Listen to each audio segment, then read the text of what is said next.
paz do Senhor, explicando a Bíblia comigo, Pastor Carlos.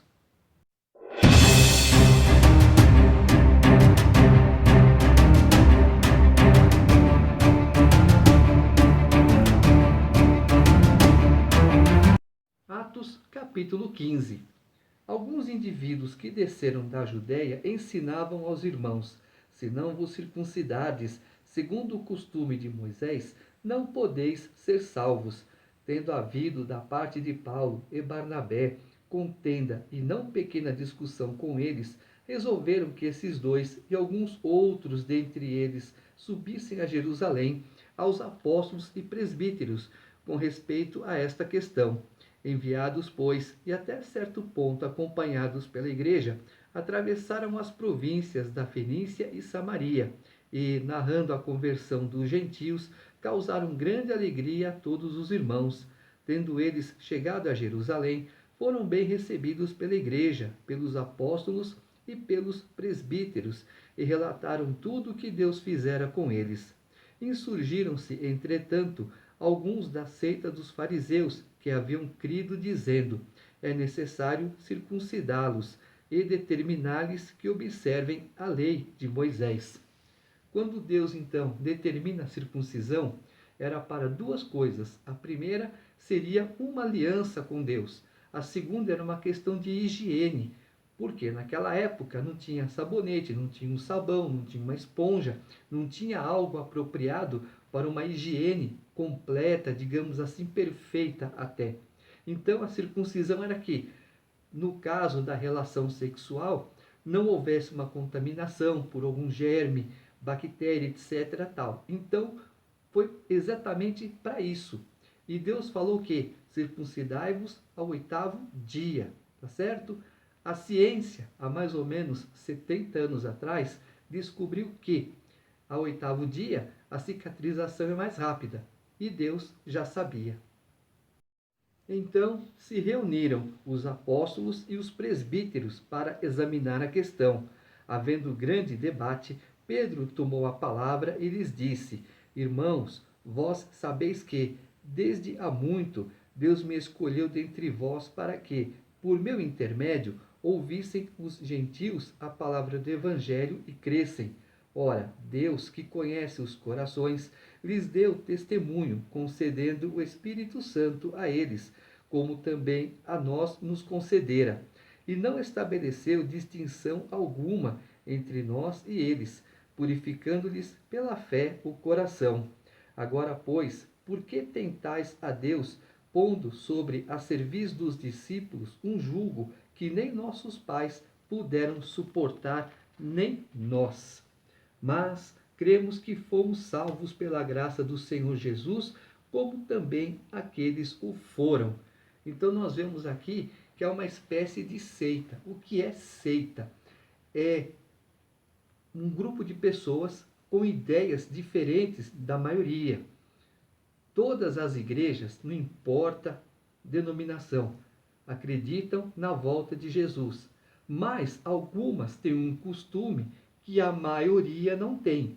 Esses costumes de algumas as fazem ser seitas. Só que essas seitas dizem que a maioria é que são aceitas. Então, é uma confusão enorme até hoje, por causa que da circuncisão. Às vezes, uma pessoa é obrigada a fazer a circuncisão, no caso, um homem, por causa de uma infecção, por causa de um probleminha qualquer, mas não porque agora virou lei, é a lei de Moisés, tem que ser cumprida. Não, isso já foi. A circuncisão, quando Jesus morreu na cruz, também foi abolida. E toda a multidão silenciou, passando a ouvir a Barnabé e a Paulo, que contavam quantos sinais e prodígios Deus fizera por meio deles entre os gentios. Depois que eles terminaram, falou Tiago, dizendo: irmãos, atentai nas minhas palavras.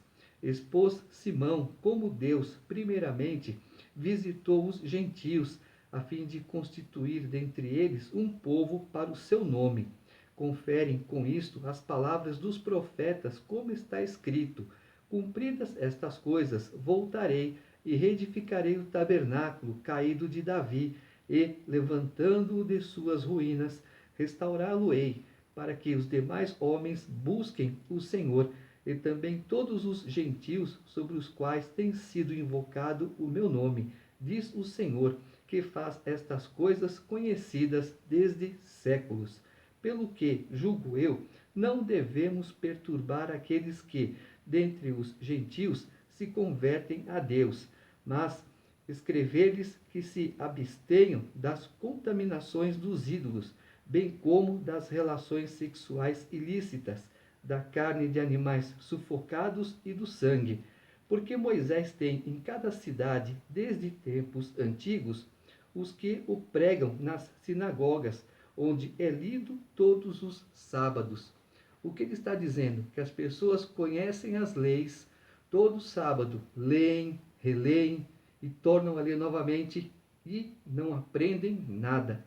E aquelas pessoas, agora os novos convertidos, os prosélitos, esses que estão aderindo à fé cristã, olha, cuidado com eles. Não começa a jogar coisa na cabeça deles, não. Ensina o básico, o primordial. Deixa eles se fortalecerem. Aí você começa a dar uma comida mais forte. Mas deixa se fortalecer primeiro. Deixa crescer na graça, no conhecimento, no entendimento.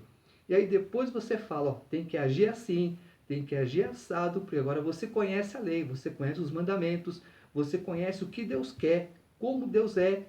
Então agora você faça o correto e procure ter força nas suas provações. Então, pareceu bem aos apóstolos e aos presbíteros com toda a igreja, tendo elegido homens dentre eles, enviá-los juntamente com Paulo e Barnabé a Antioquia. Foram Judas, chamado Barsabás, e Silas, homens notáveis entre os irmãos, escrevendo por mão deles. Os irmãos, tanto os apóstolos como os presbíteros, aos irmãos de entre os gentios em Antioquia, Síria e Cilícia, saudações. Visto sabermos que alguns que saíram de entre nós, sem nenhuma autorização, vos têm perturbado com palavras, transtornando a vossa alma, pareceu-nos bem, chegados a pleno acordo, eleger alguns homens e enviá-los a vós outros com os nossos amados Barnabé e Paulo, homens que têm exposto a vida pelo nome de nosso Senhor Jesus Cristo. Enviamos, portanto, Judas e Silas, os quais pessoalmente vos dirão também estas coisas, pois pareceu bem ao Espírito Santo e a nós não vos impor maior encargo além destas coisas essenciais, que vos abstenhais das coisas sacrificadas a ídolos, bem como do sangue, da carne de animais sufocados e das relações sexuais ilícitas. Destas coisas fareis bem se vos guardardes saúde. Observe, as pessoas saem sem ter noção nenhuma. Não, eu vou até lá, eu vou falar, vai falar o quê? Vai fazer igual aquele mensageiro que chegou diante de Davi. Davi, eu matei Saul. Ó, oh, você matou Saul? Meus parabéns. Mata ele também. Não, não, mas eu não matei não. Como não? Você acabou de falar que matou. Agora eu vou mandar te matar e você falar que não? Mata ele também. Morreu por quê? Abriu a boca sem saber o que estava falando. Quis dar uma de esperto. Quantas vezes Davi quis matar? Quis não. Teve a chance de matar Saul? 2. Matou? Não. Aí vem um esperto que não sabe de nada. Eu matei Saul. Então, vai morrer também. Morreu.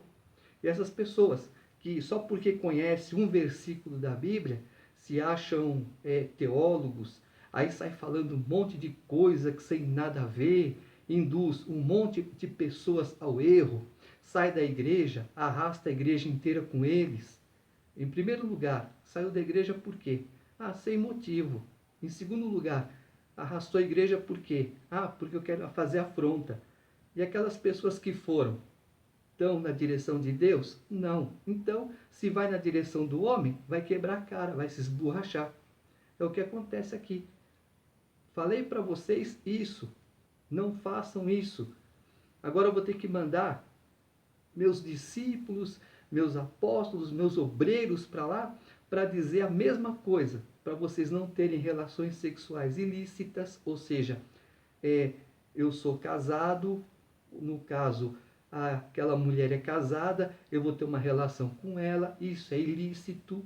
Eu não sou casado, mas eu vou ter uma relação com aquela mulher, isso é ilícito. Eu tenho que estar casado com uma só mulher, tá? Ser marido de uma só mulher.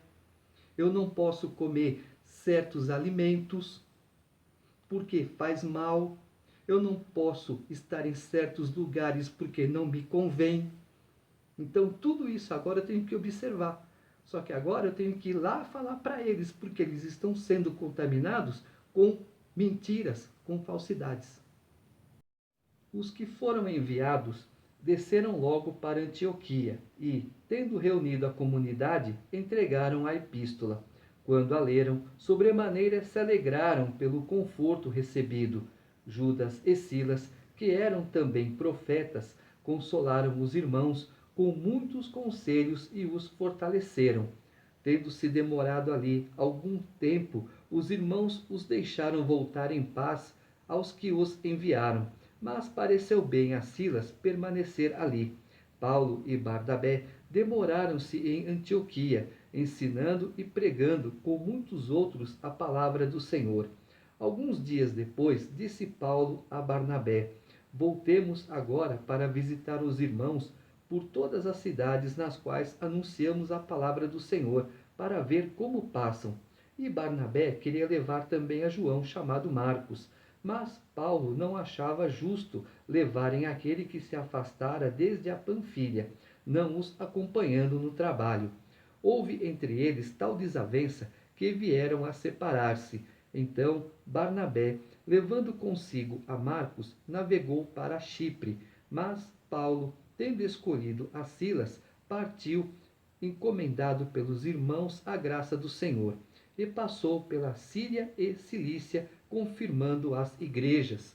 Então eles disseram de Jesus, algumas igrejas foram montadas, mas foram abandonadas?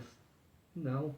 Olha, eu sinto que é o momento de nós irmos ver como que está a igreja que nós montamos, o que está acontecendo, ficar sempre atento. É por isso que existem os coordenadores, os supervisores, os pastores de campo, para que estarem sempre andando, fazendo uma espécie de fiscalização, perguntando como que está, o que precisa, anotando para chegar na sede, olha, assim, assim, assim, vamos suprir as necessidades daquela congregação, vamos suprir as necessidades da outra, olha, aquela congregação está bem, vamos determinar que ela ajude a outra. É assim que vai.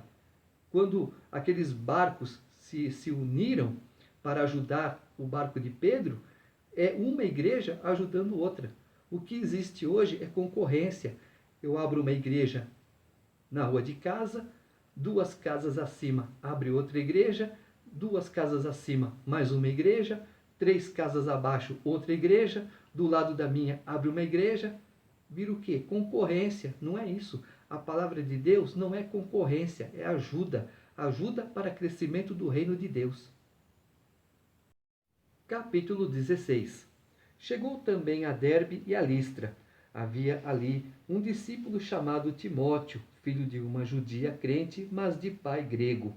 Dele davam bom testemunho os irmãos em Listra e Icônio. Quis Paulo que ele fosse em sua companhia, e por isso circuncidou por causa dos judeus daqueles lugares, pois todos sabiam que seu pai era grego. Ao passar pelas cidades, entregavam aos irmãos para que as observassem as decisões tomadas pelos apóstolos e presbíteros de Jerusalém. Assim, as igrejas eram fortalecidas na fé e dia a dia aumentavam em número. Quando você faz as coisas para Deus, o caso de Timóteo, ele foi circuncidado, mas para quê? Por causa da língua dos judeus que não entendem, que estão sem conhecimento. Ah, mas a mãe dele é judia, mas ele é grego. Então, o pai dele é grego, ele tem que ser circuncidado. Por causa dos outros, vamos fazer isso. Mas você tem que ver a posição, você tem que ver um monte de detalhes, se cabe ou não tal atitude.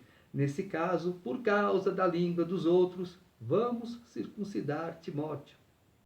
E, percorrendo a região frígio-gálata, tendo sido impedidos pelo Espírito Santo de pregar a palavra na Ásia, defrontando Mísia, tentavam ir para Bitínia, mas o Espírito de Jesus não o permitiu. E tendo confortado Mísia, desceram a Troade. À noite, sobreveio a Paulo uma visão na qual um varão macedônio estava em pé e lhe rogava, dizendo: passa a Macedônia e ajuda-nos. Assim que teve a visão, imediatamente procuramos partir para aquele destino, concluindo que Deus nos havia chamado para lhes anunciar o Evangelho. Viu? O Espírito de Jesus disse não, não. Quando ele fala não, é não. Quando ele fala sim, é sim. E o que eles fizeram? Obedeceram.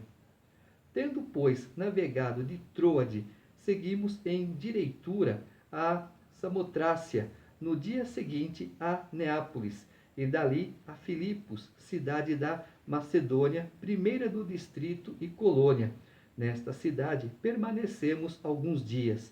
No sábado saímos da cidade para junto do rio, onde nos pareceu haver um lugar de oração, e assentando-nos falamos às mulheres que para ali tinham concorrido. Certa mulher, chamada Lídia, da cidade de Tiatira, vendedora de púrpura, temente a Deus, nos escutava. O Senhor lhe abriu o coração para entender as coisas que Paulo dizia. Depois de ser batizada, ela e toda a sua casa nos rogou, dizendo: se julgais que eu sou fiel ao Senhor, entrai em minha casa e aí ficai. E nos constrangeu a isso. Está vendo? Quando você entra na casa de uma mulher de Deus, de um homem de Deus, é diferente. Tem respeito, tem atenção. Aconteceu que, indo nós para o lugar de oração, nos saiu ao encontro uma jovem possessa de espírito adivinhador, a qual, adivinhando, dava grande lucro aos seus senhores. Seguindo a Paulo e a nós, clamava dizendo: estes homens são servos do Deus Altíssimo e vos anunciam o caminho da salvação. Isto se repetia por muitos dias.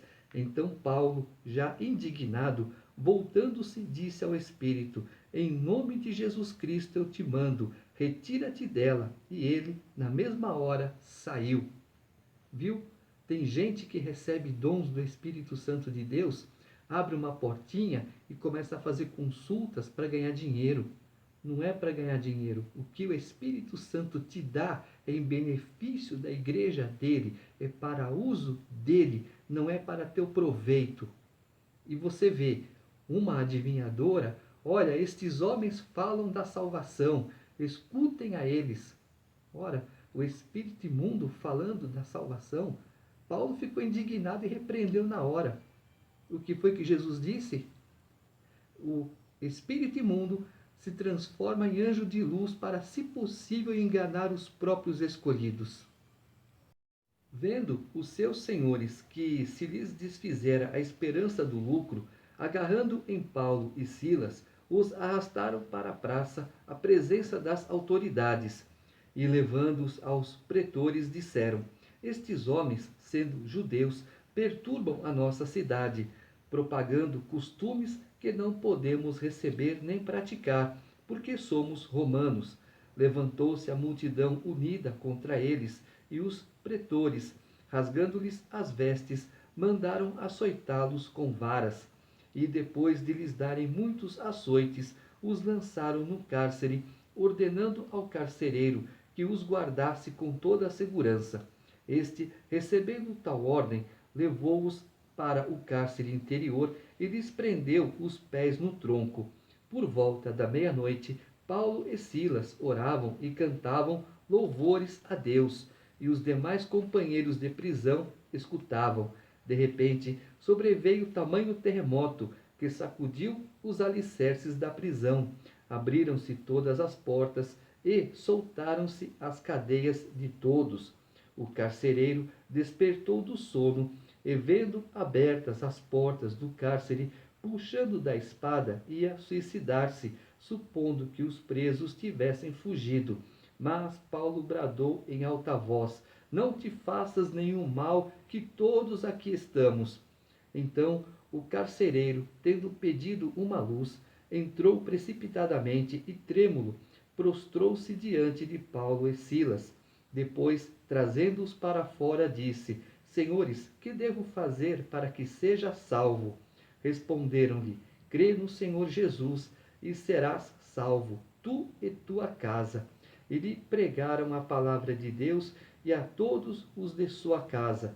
Naquela mesma hora da noite, cuidando deles, lavou-lhes os vergões dos açoites. A seguir foi ele batizado e todos os seus. Então, levando-os para a sua própria casa, lhes pôs à mesa e, com todos os seus, manifestava grande glória por terem crido em Deus. Quando amanheceu, os pretores enviaram oficiais de justiça com a seguinte ordem: põe aqueles homens em liberdade. Então o carcereiro comunicou a Paulo estas palavras. Os pretores ordenaram que fossem postos em liberdade. Agora, pois, saí e ide em paz. Paulo, porém, lhes replicou: sem ter havido processo formal contra nós, nos açoitaram publicamente e nos recolheram ao cárcere, sendo nós cidadãos romanos. Querem agora, às ocultas, lançar-nos fora? Não será assim. Pelo contrário, venham eles e pessoalmente nos ponham em liberdade. Os oficiais de justiça comunicaram isso aos pretores, e estes ficaram possuídos de temor quando souberam que se tratava de cidadãos romanos. Então foram ter com eles e lhes pediram desculpas, e, relaxando-lhes a prisão, rogaram que se retirassem da cidade. Tendo-se retirado do cárcere, dirigiram-se para a casa de Lídia, e vendo os irmãos, os confortaram, então partiram. Paulo tinha duas cidadanias. Ele era israelita, mas era também cidadão romano. Por isso essa confusão com ele. Mas veja só o trabalhar de Deus. Ele estava louvando em meio às dores. Paulo e Silas oravam e louvavam a Deus. Deus então ele moveu, ele fez um terremoto, ele ordenou a presença de um terremoto e todos foram libertos. O carcereiro espantado, o que você imagina? Fugiram. Paulo dá uma seguinte bradada: Não temas, nós ainda estamos aqui. O carcereiro fica espantado com o poder de Deus. O que aconteceu? Por que vocês não foram embora? Porque agora, nesses louvores, nessas orações, nós vimos o poder de Deus. Nós aprendemos a conhecer o verdadeiro Deus. E é Ele que vamos seguir, fazer a vontade dEle. Enquanto Ele não disser, vocês estão livres, nós estamos aqui para servir a Deus. E não importa o que aconteça, Deus está conosco.